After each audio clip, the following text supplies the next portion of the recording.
যে আপনার চাচার বিরুদ্ধে একটি ধর্ষণ মামলা দায়ের করেছেন তারাগঞ্জ থানায়। এখন পর্যন্ত কি পর্যায়ে রয়েছে এবং সেদিনে কি ঘটনা ঘটেছিল আপনার সাথে, যদি একটু আপনি জানান। 29/6/2024 আসামি সুলেনা ডালিমের শালকের ছেলে মৃত্যুবরণ করে।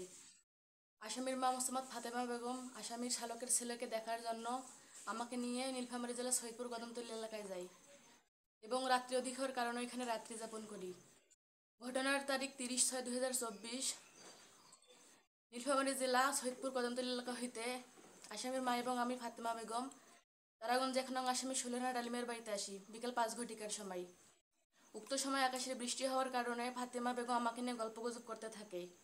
আমি বৃষ্টি থামার অপেক্ষা করি, কিন্তু এক পর্যায়ে আকাশের বৃষ্টির পরিমাণ বেশি হওয়ার কারণে আমি বাড়িতে আসতে চাইলে ফাতেমা বেগম তাদের রান্নাঘরে ছাতা আছে বলে আমাকে দেখাই দেয়।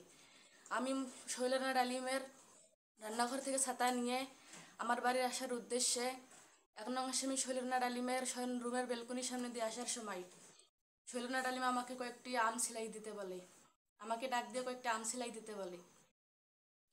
আমি আম নিয়ে আসতে বলিলে সেই সুযোগে আসামি শৈলেনা ডালিম আমাকে জাপটায় ধরে তার শয়ন রুমের বিছানায় শোয়াইয়া আমার উপর উঠে পরনের কাপড় চোপড় টানাটানি করে ছেড়ে জোরপূর্বক আমাকে ধর্ষণের চেষ্টা করে।